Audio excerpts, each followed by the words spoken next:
Assalamualaikum warahmatullahi wabarakatuh. Pemirsa Mimbar TV dimanapun berada, masih bersama saya Ica Asifa di acara program kita kali ini, Pena Islam Mimbar TV Kementerian Agama Kanwil Provinsi Jawa Timur. Dan kali ini saya tidak sendiri, ada satu narasumber kita yang sudah berada untuk membersamai kita di durasi 30 menit ke depan untuk bisa berbincang-bincang seputar apa sih diskusi kita yang menarik pada kesempatan edisi hari ini. Ya. Ini sudah hadir bersama kita Ibu Eli Roshida, Sarjana Agama MPD. Assalamualaikum Bu Eli. Waalaikumsalam Bu Ica. Ya, apa kabar hari ini? Alhamdulillah. Luar biasa ya. Ya, cerah sekali. Pemirsa, saat ini Bu Eli adalah sebagai penyuluh agama Islam Kementerian Agama Kota Surabaya di KUA Kecamatan Jambangan. Dan kebetulan beliau ini adalah salah satu personal yang dari Kementerian Agama Kota Surabaya bergabung bersama pemerintah kota untuk menjadi tim pembuat modul stunting ya, bukan stunting, tepatnya adalah catin ya, kelas catin begitu. Baik, kita akan coba ulik kepada beliau apa sih sebetulnya pembuatan modul itu dan buat apa juga modul itu dibuat untuk teman-teman yang ada di Surabaya pada khususnya seperti itu. Baik Bu Eli, yang perlu kita akan pahami dan kita ingin tahu adalah sebetulnya tujuan pembuatan modul itu sesuai dengan rencana pemerintah kota seperti apa? Ya, mau cerita sedikit ini ya, boleh saya. Sebenarnya pembuatan modul kelas catin itu kan inisiasi dari Dinas DP3AK, P2AK. Dinas biasanya itu lebih mudah menyebutnya itu DP5A dulu, Bappemas atau itu. Jadi memang khusus dinas yang menaungi untuk perlindungan perempuan dan anak dan pengendalian penduduk. Mereka bekerja sama dengan Kementerian Agama Kota Surabaya untuk menekan stunting begitu. Betul. Nah, selama ini saya cerita tentang Kemenak dulu ya. Selama ini di Kemenak itu kan regulasinya ada yang namanya bimbingan perkawinan untuk calon pengantin sama. Kemudian ketika mereka mengajak untuk berkolaborasi dengan kita Kemenak Kota Surabaya, kemudian dengan DP3A P2AK tadi, memang tidak bisa disinkronkan karena kita kan program kelas bimbingan perkawinan itu kan dari pusat ya. Betul. Modul dan segala sesuatunya sudah disiapkan oleh Subdit Bimas Islam. Kemudian ketika Kemenak itu atas dari Kepala Seksi Bimas Islam itu berdiskusi ulang banyak, ternyata itu tidak bisa dimatchingkan karena Kementerian Agama kan bikinnya itu terpusat gitu kan untuk warga dan untuk KUA se-Indonesia. Tidak bisa sinergi langsung dengan pemerintah Kota Surabaya begitu.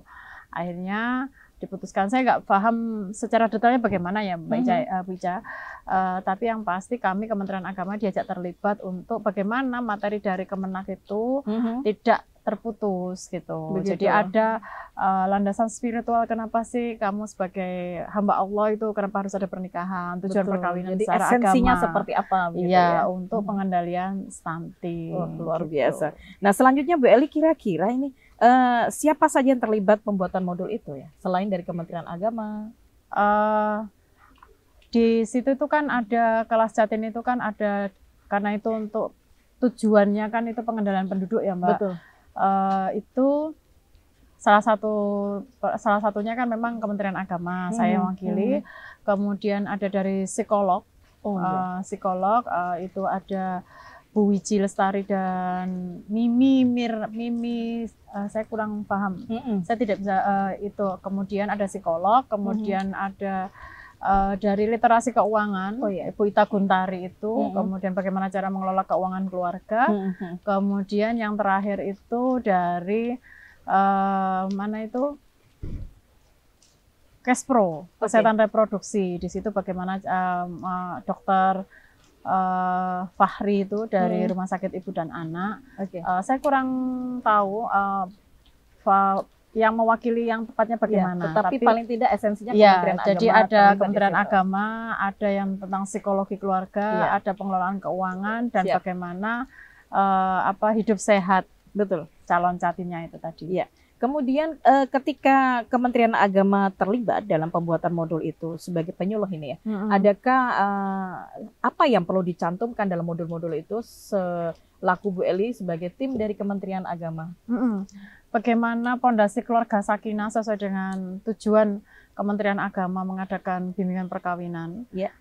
Bagaimanapun mulai tahun 2017 itu Kementerian Agama mengadakan bimbingan perkawinan itu kan tidak hanya untuk menyelamatkan 5 tahun perkawinan, tapi bagaimana perkawinan itu bisa menuju keluarga sakinah itu tidak mungkin kan dalam prosesnya tidak mungkin kan dalam suatu perkawinan itu kita baik-baik saja. Betul.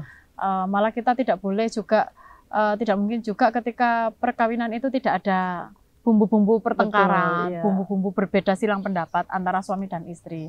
Tetapi bagaimana Catin itu bisa menyelesaikan walaupun badai diterjang, meneranjang, tapi kapal itu tetap berjalan, menyusuri sungai kehidupan tadi. Lah, saya sebagai penyuluh itu memang kita itu kan pengendalian penduduk ya, bagaimana mencegah stunting. Kalau Pemkot Surabaya mengadakan kelas Catin, kalau Kementerian Agama itu kan bagaimana stunting bisa ditekan.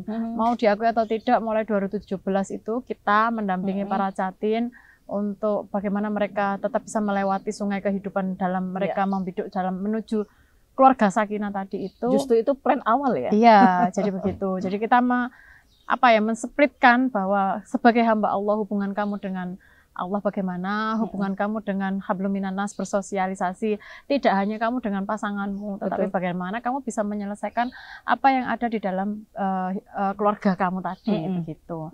Terus kemudian peran kamu sebagai ayah nanti bagaimana, peran kamu sebagai ibu bagaimana, peran kamu sebagai orang tua, bagaimana gizi tidak hanya, jadi kan kalau stunting itu kan gini Mbak Bu Ica, stunting itu sebenarnya bukan pemandangan. Kalau Bu Ica sama saya, yang stunting siapa? Sepertinya saya yang agak kecil sedikit. Mbak Ica, padahal sebenarnya kan Mbak Ica sama saya tidak kena stunting. Betul. Karena mungkin maaf ya Mbak Ica, mungkin gennya Bu Ica itu memang kecil ya. Kalau saya memang dari gennya ukuran itu biologisnya itu kecil. Iya. Gitu. Kalau di keluarga mau saya tidak mau, jadi ngikutin gen yang ada. Kalau di keluarga saya kan memang orangnya tinggi-tinggi gitu. Jadi kan begitu. Justru malah semakin aneh kalau misalkan gennya udah tinggi, tetapi kita jadi tidak tinggi. Iya, betul. Berarti ada stunting. Betul. Nah, pemahaman masyarakat itu kan apa sih sebenarnya stunting kan seperti itu. Stunting itu kan paling gampangnya kan tidak bisa bertumbuh secara normal ke atas, tetapi juga sebenarnya itu yang perlu dipikirkan adalah tumbuh kembang otaknya begitu. Betul. Berarti mindset itu juga mempengaruhi sebetulnya. Ya, jadi tidak hanya dari sisi biologis saja. Kalau Mbak Ica mungil itu bukan berarti Bu Ica itu mungil kena stunting. Betul, tetapi bagaimana persiapan calon pengantin itu mulai dia memutuskan untuk menikah. Jadi persiapan rahimnya itu Mbak sudah dipersiapkan. Betul. Persiapan dia menjadi orang tua, jadi ayah, jadi ibu, jadi suami, jadi istri, itu benar-benar persiapkan. Betul. Maksud dari kelas Catin yang diadakan oleh Pemkot Surabaya itu. Tetapi kan materinya juga mengikuti bagaimana cara kamu mengelola keuangan keluarga. Betul. Mengelola keuangan keluarga, bagaimana tetap gizi anak terpenuhi. Tidak hanya sehat rohani, tetapi sehat fisiknya juga, seperti itu. Itu modulnya itu nanti dijadikan satu begitu ya Bu Eli ya? Jadi modulnya itu ada 2 Bu Ica.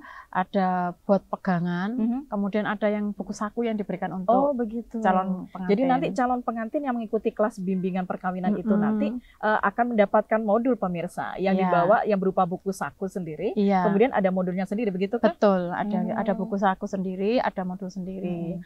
Walaupun sebenarnya kalau kita nanti dirujuk lagi sudah ada kelas Catin dari Pemkot, tapi kenapa di Kemenak itu masih ada? Ya dari Pemkot itu kan waktunya juga terbatas. Betul. Karena juga banyak hal ya, Catin juga persiapan yang lainnya. Betul ya. Tetapi bagaimana kita membuka mindset para Catin itu, ini loh sebenarnya yang perlu dipelajari. Lebih apa ya, kalau masa kita dulu nggak ada kan. Nah, kemudian justru sekarang itu kesempatan loh ya. Iya, betul. Sudah ada modulnya, ada buku sakunya. Kemudian ya teman-teman untuk yang mau beranjak ke jenjang pernikahan bisa belajar kan. Betul. Bisa belajar untuk bisa menapaki masa depan itu seperti apa. Jadi sudah itu ada boleh ya Bu Eli. Jadi itu pakai kelas tatap muka dan ada yang Zoom, ada juga dengan live streamingnya di YouTube. Oh begitu, luar biasa. Saya selalu menyampaikannya begini, diikuti yang dari Pemkot, nanti yang dari di KUA itu kan bisa ada bimbingan perkawinan juga. Itu pendalamannya. Karena di KUA kan 2 hari. Iya, lebih panjang. Lebih panjang ya.